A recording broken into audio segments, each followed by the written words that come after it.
Welcome to the Final Expense Sales Academy, the hub for mastering the art of final expense life insurance sales. If you're looking to become a pro in the final expense industry, you're in the right place. My name is Kyle Williams, and I'm your host to go through the ins and outs of the final expense business, from tips to tricks to industry insights. We cover everything you need to close deals with confidence, provide true value to your clients, and become a better insurance agent. So hit that subscribe button. Let's get started on elevating your sales game one video at a time.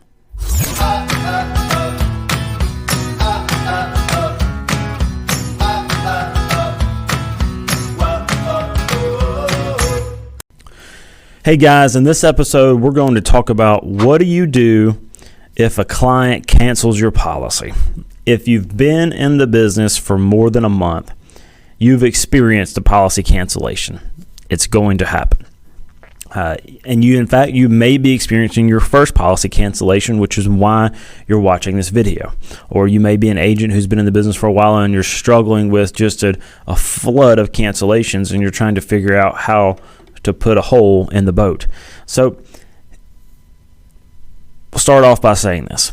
It absolutely blows my mind how many insurance agents do absolutely nothing when a policy cancellation comes through.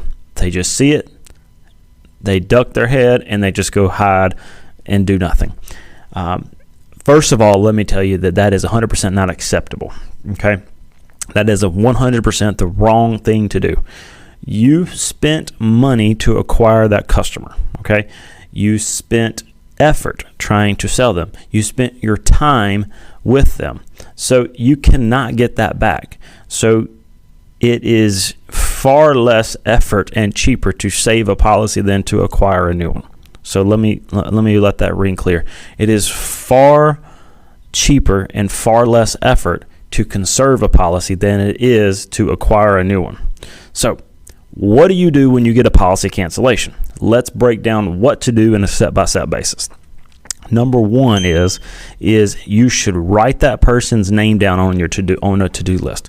Everywhere you go, or at your computer desk, you should have a little to-do list. And whenever you receive a policy cancellation, the first thing that you should do is write that individual's name down and probably the name of the carrier, so that way you know who they're with. And so that way you can make sure to keep following up on this as the weeks go by. So now, once you get that down, number two is call that person as quick as possible during normal business hours. I find that actually a lot of times it's best to call these individuals later in the evenings between 5 and 7 p.m. So call them as quick as possible. So what you need to do is get the insured on the phone to see what happened. That's the whole goal. So the goal is not to get on the phone and be combative as to why are you canceling my policy. Call with the genuineness to see what happened. Be curious.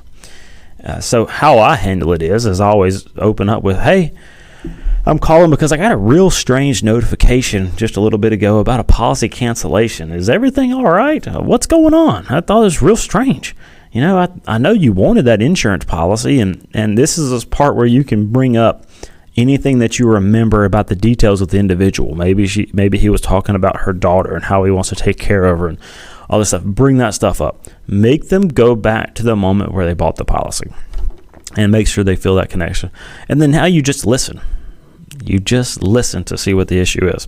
So when you do this, do it that way. The approach that I laid out is it leaves them unguarded because it breaks them down, and hopefully either they'll let you know that they took out a policy that was too expensive for them, or somebody came back behind you and replaced your policy.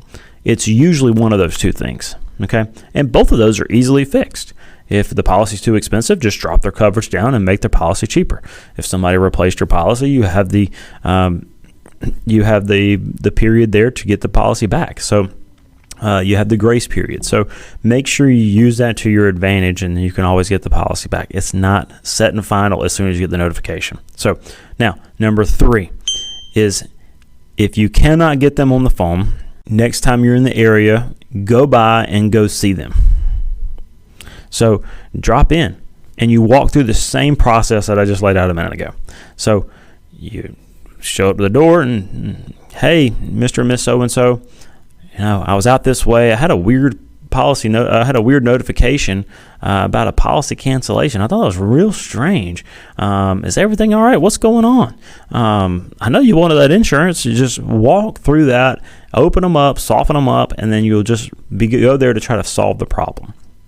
So by working your policy cancellations, you will decrease the number of them substantially. You'll be able to save a good number of them. Now, some people you're not going to be able to get on the phone, and some people realize that they didn't need to have an insurance policy. You're not going to get every one of them back. But you'll be blown away about how many policies that you can actually save by getting them on the phone. And by doing this, in turn, you'll actually become more profitable and you'll start making more money because you will plug the hole in your boat that is just causing water to seep all in. So work your book of business. I've had so many people cancel policies for the craziest things. You'll be blown away by the reason they cancel policy. I'll tell you a story. One time I had a insured cancel a policy on me because they received the policy in the mail and they started reviewing it, and they called and canceled it, and I got them on the phone. And I learned that when they were reading the policy, they saw something about accidental death benefit, and they thought that I had deceived them in telling them that they had accidental policy, and telling them that they had a whole life policy. But in fact, they thought they had accidental policy because they saw it on their policy. Well, what it was is they have an accidental death benefit rider on the policy, and they misinterpreted it. So all I had to do was simply explain that to them, had them pull the policy back out.